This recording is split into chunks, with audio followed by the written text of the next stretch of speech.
I see there are some of your classmates who have some exam, Narayana exam every Monday.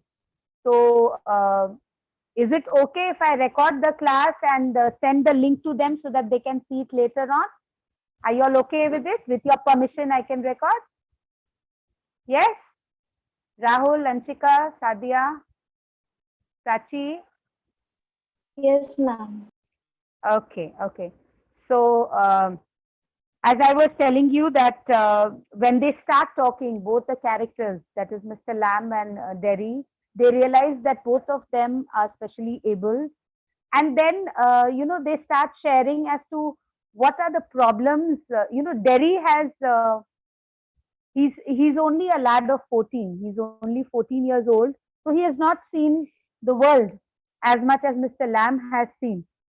So Mr. Lamb shares his experience of life with him and tries to change the negative perception that Derry has about people around him. He does not want to stay with people. He does not want to have people around him because he realizes that every time he's around people, they give him a very uh, different kind of stare, which makes him very uncomfortable. And they talk things like this he has a face which only a mother can love, and so he's very hurt by the comments that are passed by the people. So he wants to stay alone. That's the reason why he walks in into the garden when he sees that it's empty.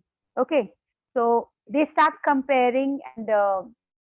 Lamb says that we're the same. There is no difference between us. It's just like all the plants that are there in my garden, but one plant is called fruit fruiting plant, and the other is a flower, and the other plant is called a weed, though it's all the same. That is how we are in the world. He compares the plants to the humans. Okay, and then they talk about their struggles. Derry shares his struggles as to what are the things he faces, people talking bad about him, ill about him. And even he's hurt all the more because his parents talk about him like that, that what is he going to do? How is he going to manage in life? Because with that face, it is going to be difficult for him. So he is hurt all the more because his own parents think that way. Okay.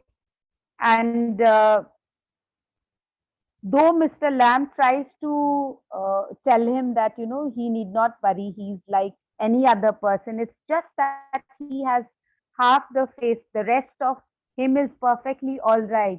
He has two legs, two eyes, two ears, and two hands. So he can do anything just like any normal person. So that, brings a little change of thought in Derry.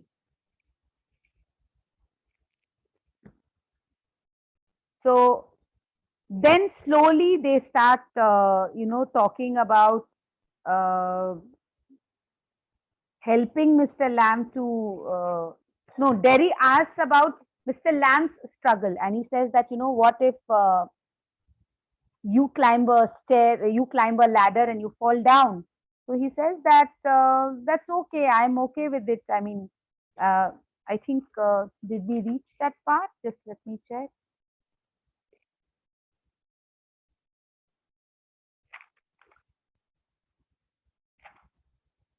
Yeah, Derry talks about being with a similar kind. He says that people have been telling him that you need to be with your own kind. He says that when I was released from the hospital, people told me that you should be with the people who are acid survivors. You should live with that kind of people, just like the blind should live with the blind.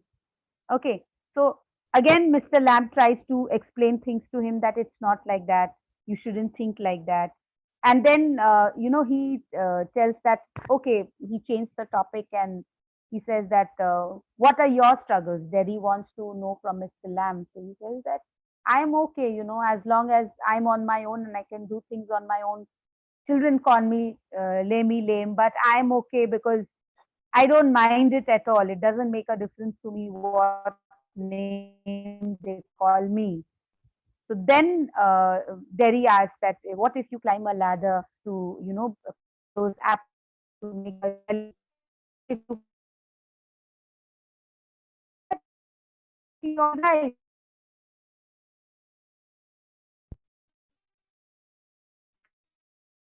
Okay. So then Derry is willing to come back and help Mr. Lamb, but he says that he gives the excuse that it's 3 miles that he will have to go. So Mr. Lamb says that don't make that excuse. You've got 2 legs. You can quickly run and go and tell your parents that you are here with me and come and help me if you really want to.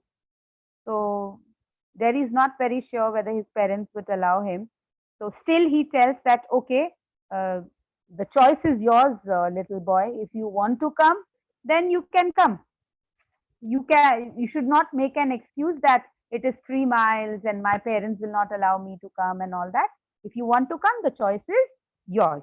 So we continue from page 66.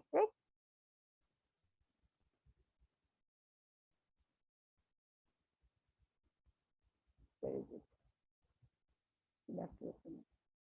Just a minute, I'll share the screen with you all.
Yeah, can you see that?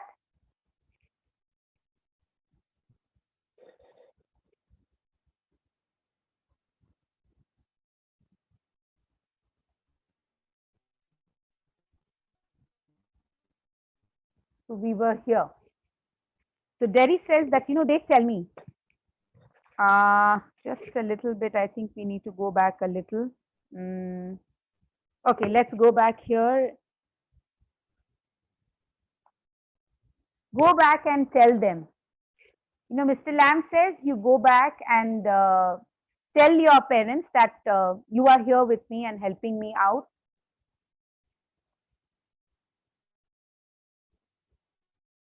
What happened? This is not coming. Okay, fine. So Derry says it's 3 miles. So Mr. Lamb says it's a fine evening. You've got legs. So he says that don't make an excuse that you don't want to come back, saying that it is 3 miles. You've got legs and you're a young boy. Quickly go and you can run and go and tell them and come back.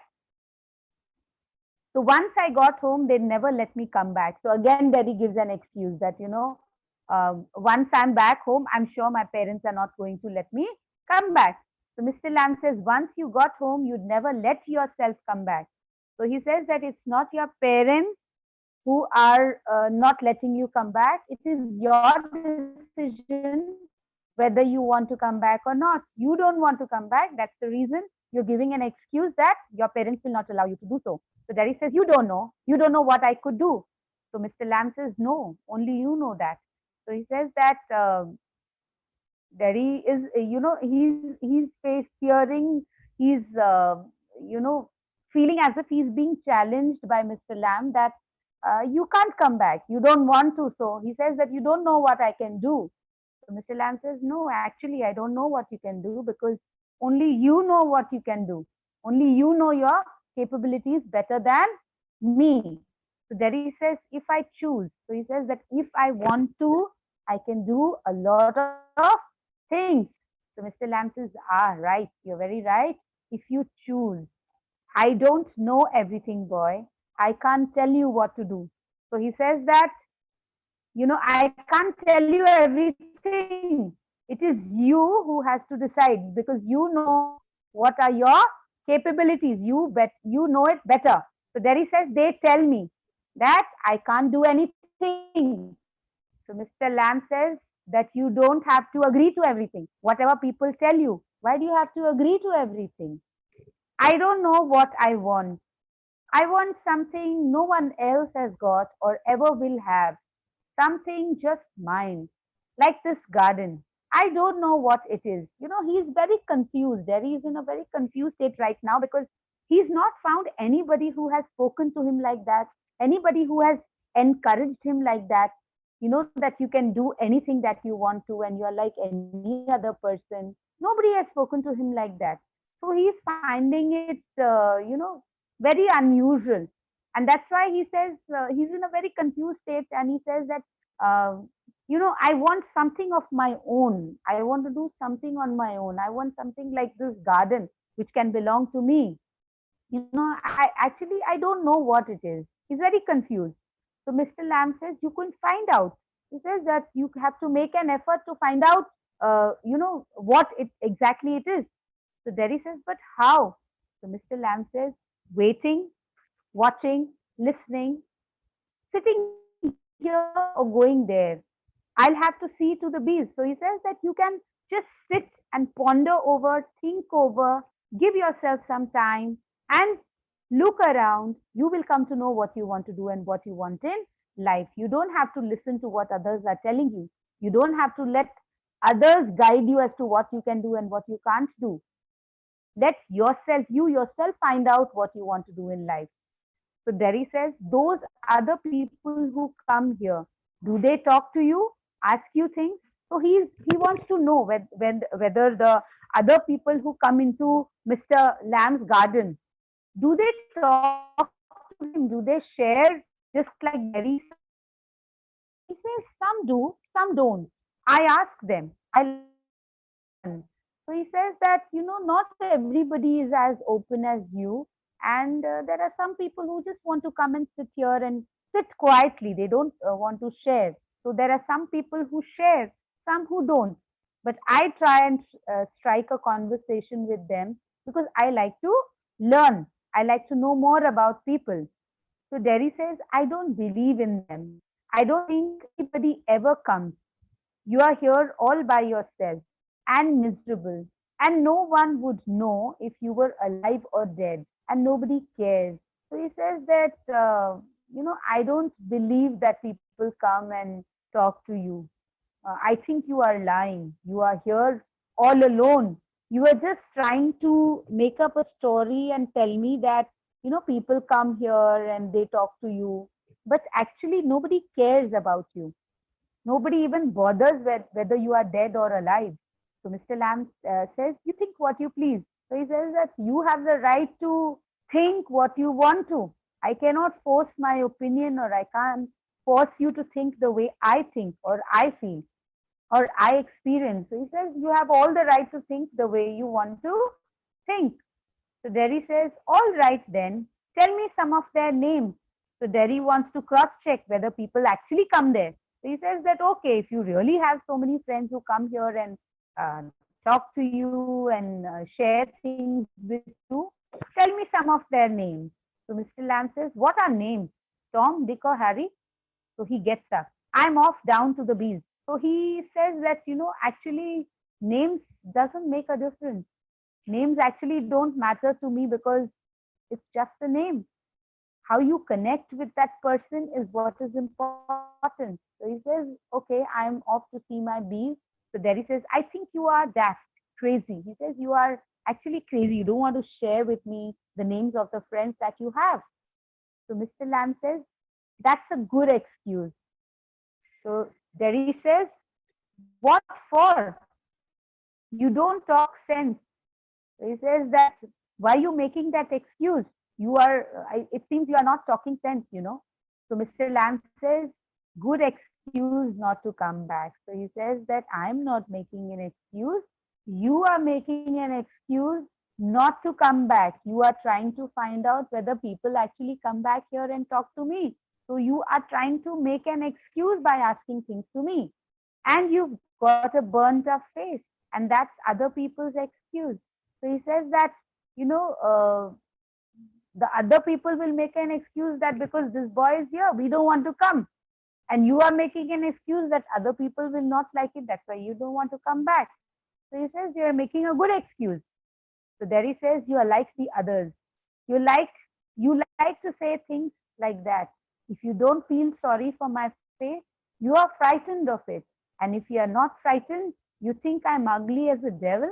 I'm a devil, don't you? So he's very angry. He says that you're talking like what other people are talking with me every time. And you are scared.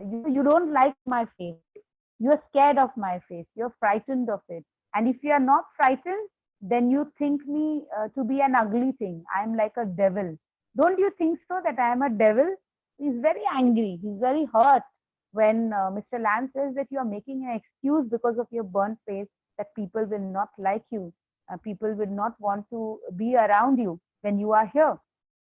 So Mr. Lamb does not reply. He has gone to his knees. He just moves out from there. He just goes away from there. So Derry is, quietly he tells himself, no, you don't. I like it here. So Derry tells himself that, somehow he likes that place and he likes being around Mr. Lamb because he understands him. He, actually understands the struggle that Derry is facing and he shared his own struggles. And that's the reason why Derry likes being around him. So Derry pauses a little and Derry gets up and shouts, I'm going back, but I'll come back, you see. You wait, I can run. I haven't got a thin leg. I'll come back. So he says, he gets up and he says that okay, I'm going to come back. So he shouts and tells Mr. Lamb that I'm going, but I'll come back. You wait. I'll run. I don't have a thin leg like you that I'll make an excuse that I cannot come back. I'll come back. So Derry runs off and there is silence. The sound of the garden can be heard again. Mr. Lamb to himself. There, my dears, that's you see too. Ah, we all know. I'll come back. They never do.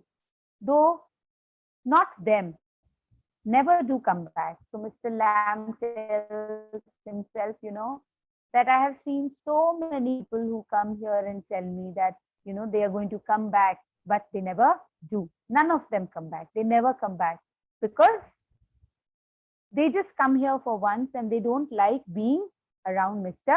Lamb. So he's very, he thinks that this boy has also made a promise that he's going to come back, but he knows very well that he's also not going to come back. Then we have the scene 2 where we are in Derry's house. The mother says, the mother is talking to Derry. You think I don't know about that man? You think I haven't heard things? So the mother is trying to tell Derry that, I know about that man and I've heard a lot of things about him. You think I don't know about him? So Derry says, you shouldn't believe all you hear. So it's the same thing what Mr. Lamb tells him a few minutes ago, that you shouldn't believe the people. So he tells the same thing to his mother, that why do you have to believe what others are telling you?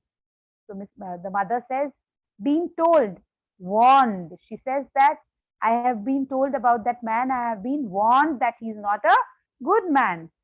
You've not lived here 3 months, but I know what there is to know, and you are not to go back there. So the mother says that though we've lived here only for 3 months, I have people who have come and told me that that man who lives there alone is not a person with whom you need to be hanging around and you need to go and meet him frequently or be friends with. So that's the feedback that I've got. I've been warned by people to stay away from that person, the old man who stays alone. So Derry says, what are you afraid of? What do you think he is? an old man with a thin leg, and he lives in a huge house without curtains and has a garden. And I want to go, and I want to be there and sit and listen to things, listen and look. So Derry is a little upset when the mother is not allowing him to go. So he says that, what are you afraid? What do you think he is? Is he going to kidnap me or me with him over there? He's just an old man who lives in a huge house. It's okay. He doesn't have curtains in his house. That's because he wants to live that way. He wants to live his life that way. He has a garden, and I want to be there to sit and listen to things. So the mother is a little upset. She says, listen to what? So Derry says, bees sing, him talking. So he says that I like listening to the bees singing, and I like listening to the bees because Mr. Lamb says, the bees hum and they sing. You sit and listen to the bees. It's like, the bees are singing. He says that I also like him talking to me, him sharing his things with me, sharing his thoughts with me, and listening to me as well. So the mother says, and what's he got to say to you? So the mother is a little upset. She says that, what does he share with you? What does he tell you? So Derry says, things that matter, things nobody else has ever said, things I want to think about. So Derry says, he talks about things that nobody else has told me. He has spoken to me. He has shared things with me that nobody else has ever shared with me. That is what I want to think about. That is the way I want to think about, because he has made me think that way. Hasn't he? Mr. Lamb has made him think positively, think positive about himself, that and made him realize that he can do anything that he wants to, and he is very normal like any other child. So the mother says, then you stay here and do your thinking.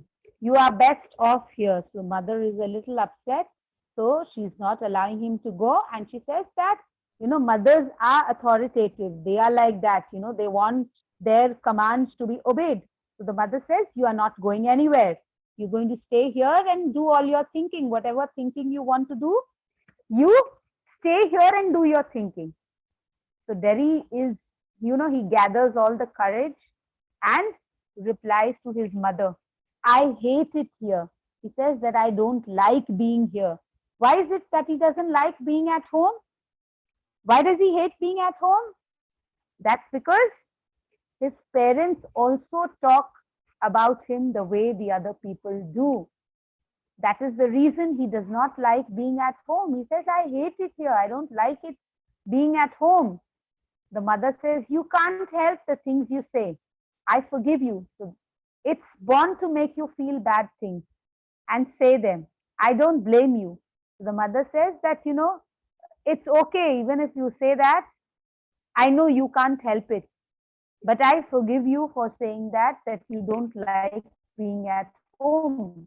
You are born to feel that way and feel bad things and say them. So I don't blame you because you have become like that. Because you feel bad about things. So Derry says, it's got nothing to do with my face and what I look like. I don't care about that, and it isn't important. It's what I think and feel and what I want to see and find out and hear. And I'm going back there only to help him with the crab apples, only to look at things and listen. But I'm going. Please underline this part, what Derry says. It's got nothing to do with my face and what I look like. See how, an interaction, a short interaction with Mr. Lamb has changed the very outlook of Derry.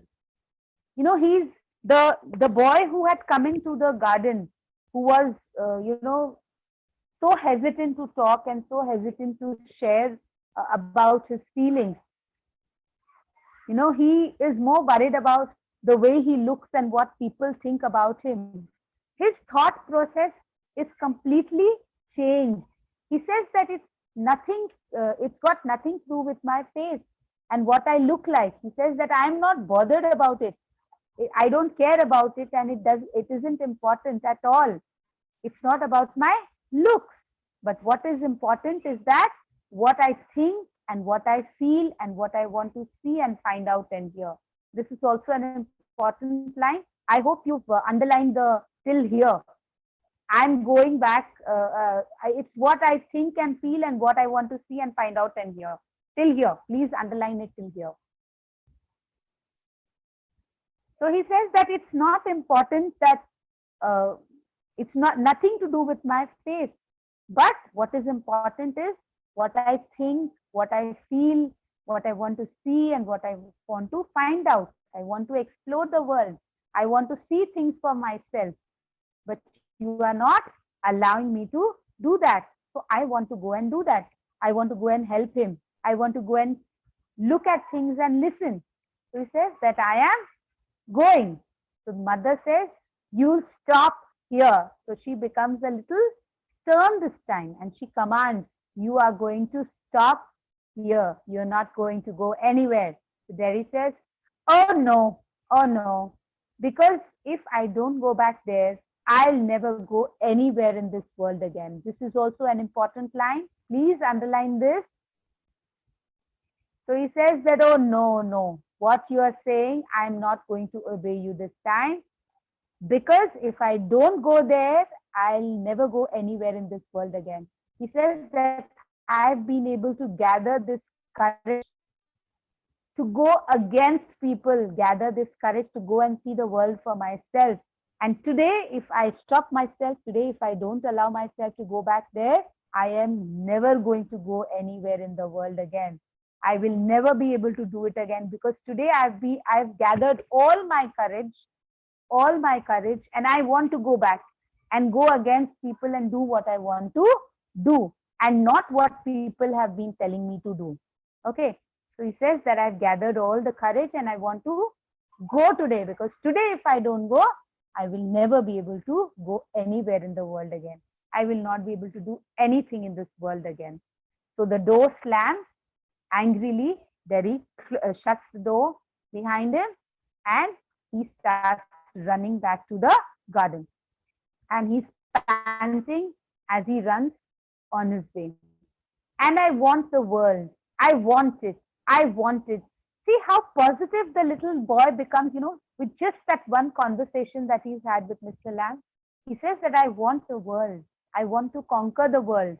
I want to do what I want to do. I'm like any normal person. So scene 3, we again come back to Mr. Lamb's garden and the garden sounds can be heard, the noise of the branch shifting, the apples thumping down and the branch shifting again. The wind is blowing and in that wind, the trees make that sound, the branches, brushing against one another. Mr. Lamb, steady. That's got it.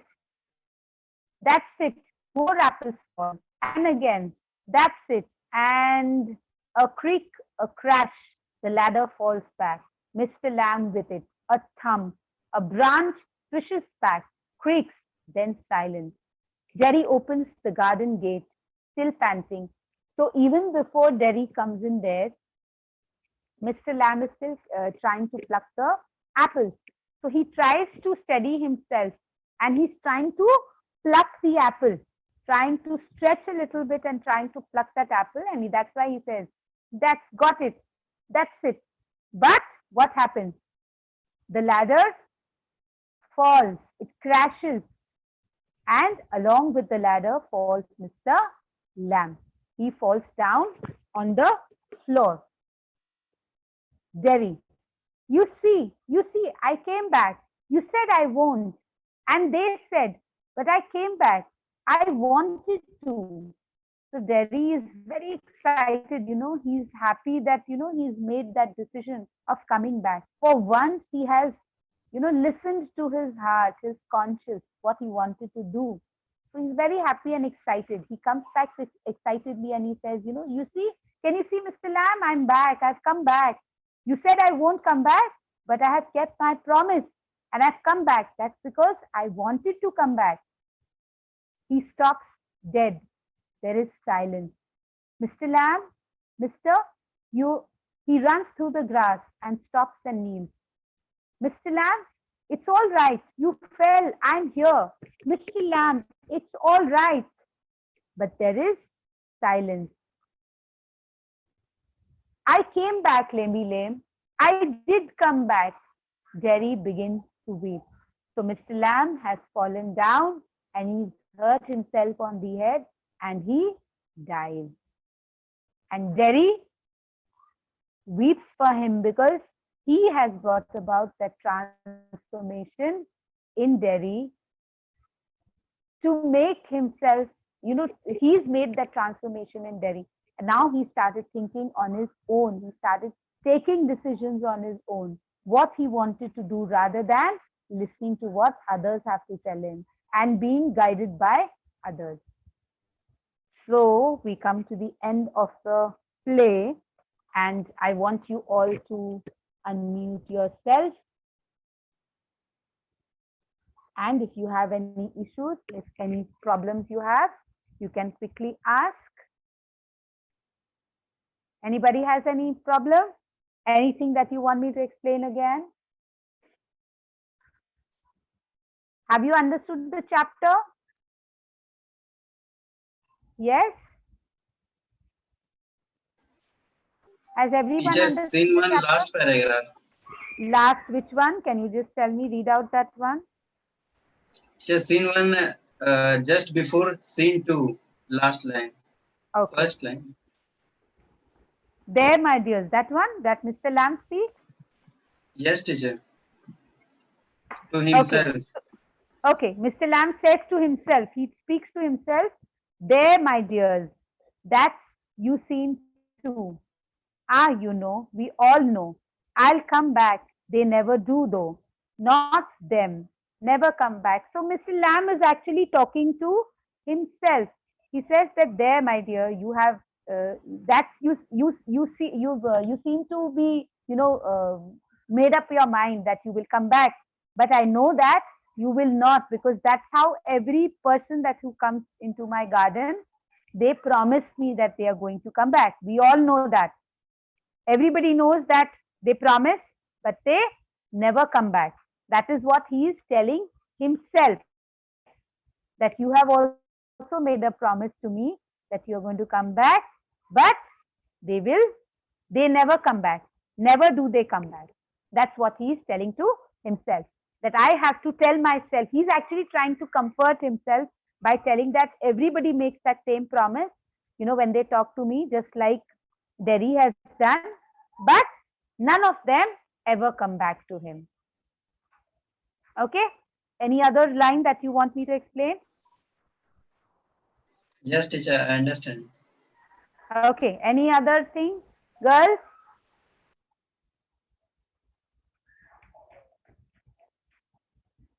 All okay? Have you understood? Ma'am, weep means crying, or the proper meaning of weep? Can you tell me, page? Ma'am, the last word of the play. Daddy begins to weep. Derry begins to weep. Weep is crying. Yeah, crying. Weep means crying. Yeah, weep means crying. Yes? Sadia, understood? Prachi, Yes, Avni, ma'am. Anshika? Yes, ma'am. Everybody's Yes, understood? ma'am. Okay. So tomorrow, let me see if you can all unmute yourself now. You can all unmute yourself now. Can I unmute all of them? No. You have to unmute yourself. Okay. Why I've asked you to unmute yourself is I want to know, is it okay if I take the class in the morning? Because today we had a meeting and we've decided we'll be having classes during the morning time. So what time suits you all best? If you could tell me, 9 o'clock, is that okay with you? 9 or maybe 10? Or do you have another class? It's okay with us, ma'am. 9 is okay with you all? Yes, ma'am. Yes, teacher. Yes, okay. Fine, then let me see if 9 is okay with you all. then I will take your class at 9 o'clock then. Okay? Hmm? Okay, ma'am. Okay, ma'am. Okay? Yes, Yes, teacher. ma'am. Okay. Thank you so much. Just read the chapter. I will be giving you written questions from the text. I'll be putting it on the group. You have to, I think I'll make you write 3 of them. That's how sir has been doing. And the rest you will have to do on your own and submit it to me. Okay, I'll check and I'll give it back. Okay? Okay, Okay, ma'am. ma'am. Yes. Thank you so much and good night. Take care, all of you. Thank you, ma'am. Thank you, Thank ma'am. you, Good ma'am. night. Stop the recording.